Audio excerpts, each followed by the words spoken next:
or by calling toll-free 888-253-3139.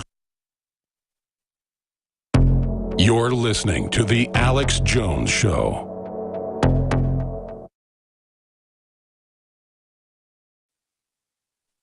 From the front lines of the information war, it's Alex Jones.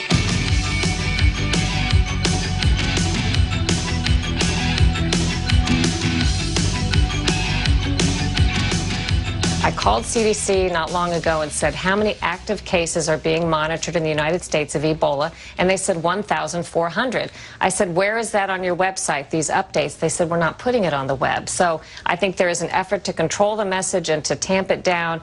This is public information we have a right to, and I think the media should not hype it, but cover it. Cheryl Atkinson. That's a respected reporter, investigative journalist at Fox News. We had a top Forbes writer that writes their medical news saying they were at the meeting months ago where they said we're going to cover up what's going on with Ebola. I've had a medical doctor on by name saying that the medical doctors in these hospitals, and we named the hospital, the Harry Truman Center in Missouri, and that they were being told that they were Ebola cases. Then I talked to a bunch of other doctors off record. One doctor I know personally that runs a chain of hospitals in a major Texas city. One of the cities that has an NFL team. And there's a blue star on their helmets. They didn't tell me not to say the city. I've just gone ahead and said it. It's up in the DFW area. And now they're scared. We just talked to him again a week ago. He comes down to Austin sometimes. We talked to him on the phone last week. He's scared because it's definitely Ebola, and it's being covered up, and they think they're liable for taking part in this. Now, I've got all this important news, but right there, now Fox News investigative journalist is saying they're covering up. Headline from Breitbart. Atkinson, CDC hiding numbers of possible Ebola cases in the U.S. That's exactly what Infowars.com had that headline 2 months ago. Here's one of our headlines. We wrote scores of stories on the subject. Obama caught ordering press to cover up Ebola. Pharmacologist reveals how press has bowed to government demand to keep Americans in the dark. Only DrudgeReport.com linked to our story.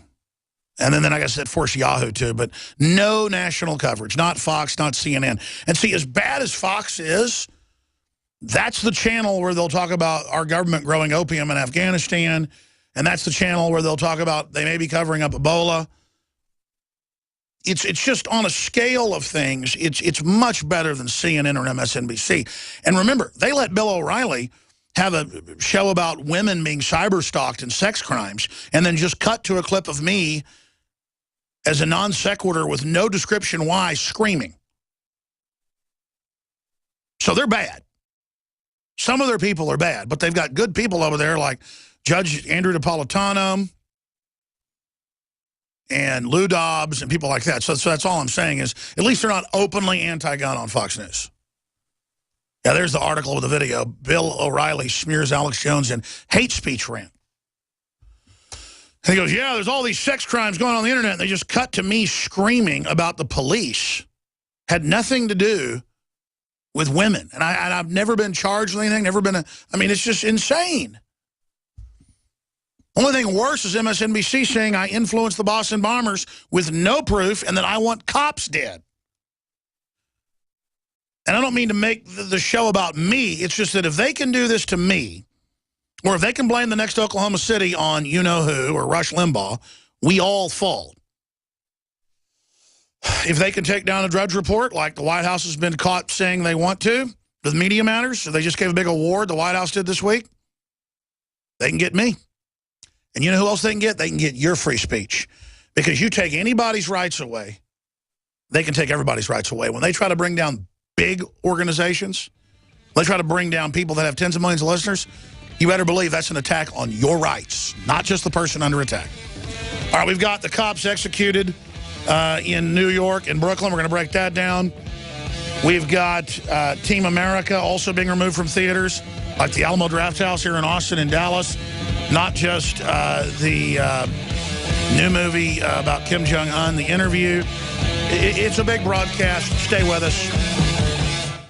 For all of recorded history, civilizations around the world praised the health benefits of silver. At InfoWars Life, our mission is to bring you the highest quality, purest, cleanest, effective colloidal silver on the market today for the lowest price available. You don't have to be a doctor to know. The fall and winter months are the most dangerous time of year in North America when it comes to you and your family's health. InfoWarsLife.com is very excited to announce our biggest run yet of Silver Bullet colloidal silver, exclusively available at InfoWarsLife.com. Now, InfoWarsLife.com has taken colloidal silver to the next level using a cutting-edge technique that is free of toxic artificial additives. Now more than ever, it's important to stock up on high-quality Silver Bullet from InfoWarsLife.com and to help others during Christmas by teaching them about the powerful benefits of silver. Secure your Silver Bullet today at InfoWarsLife.com or by calling toll-free 888-253-3139.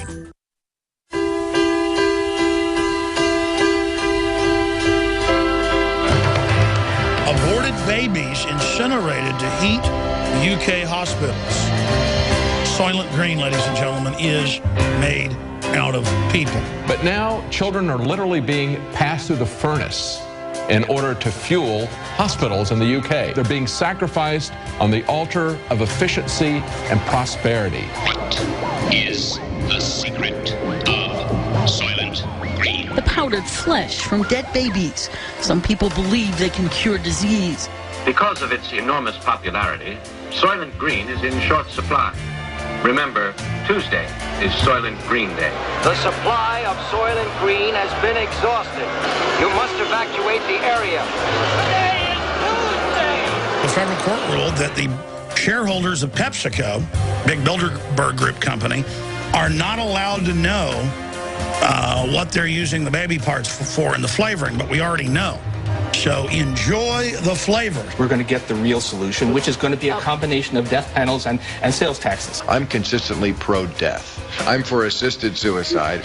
I'm for regular suicide. I'm for whatever gets the freeway moving. Is spending $1 million on that last 3 months of life for that patient, would it be better not to lay off those 10 teachers and to make that trade-up in medical costs? But that's called the death panel, and you're not supposed to have that discussion. They told me to say that they were sorry, but that you had become unreliable.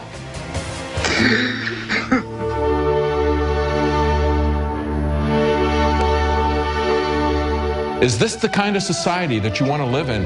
Any kind of society that would do this to its children will do it to its senior citizens. It will do it to its dissidents. That kind of society will also eventually turn on its police, on its army, on its prison guards, on the quislings and the collaborators who make that possible. This is nothing but a suicide cult. The scoops are on their way.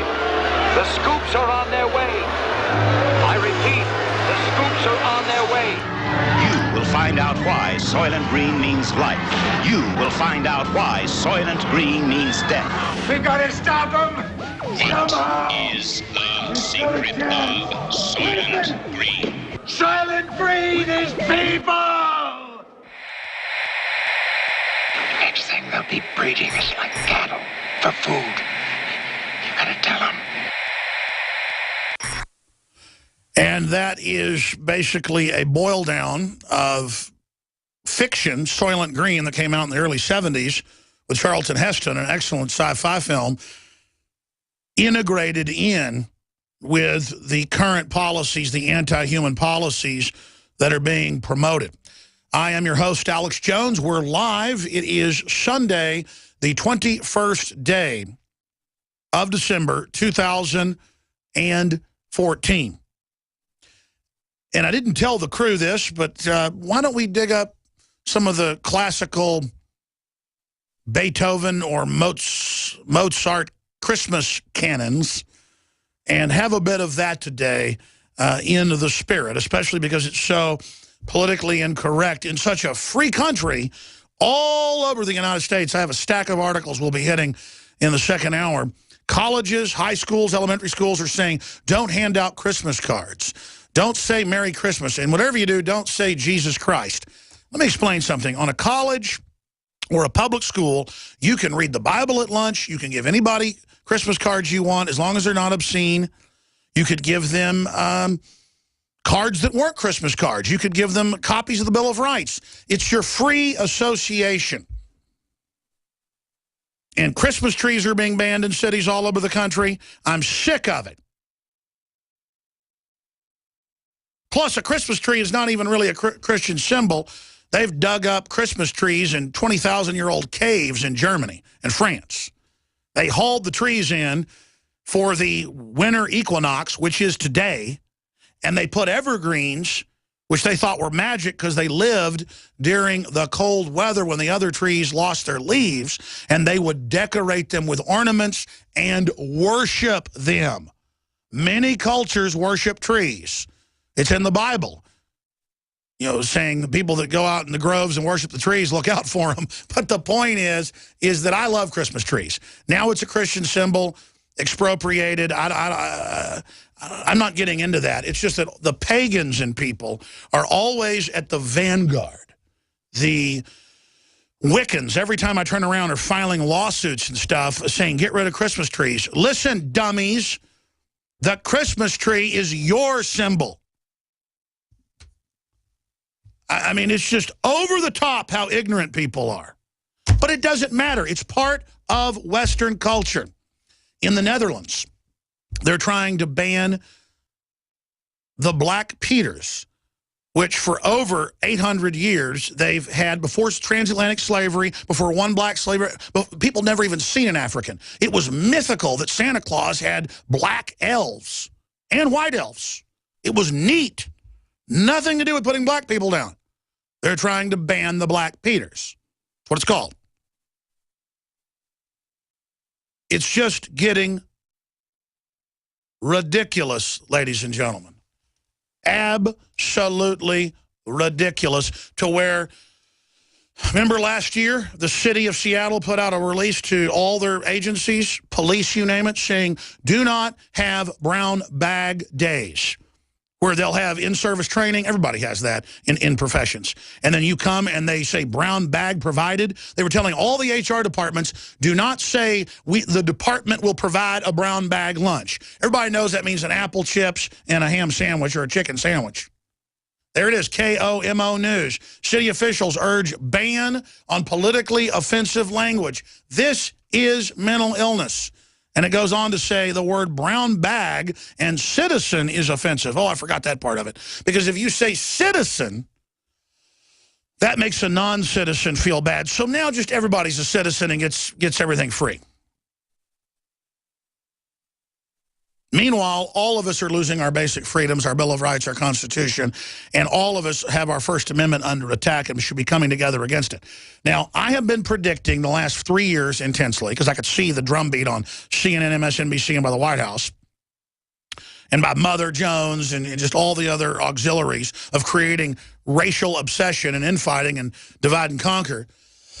But then, back in February of this year, I issued an emergency alert before the Brown case, before any of these cases. In fact, there's another report. Flashback, U.S. Army training to fight black Americans. That's from November.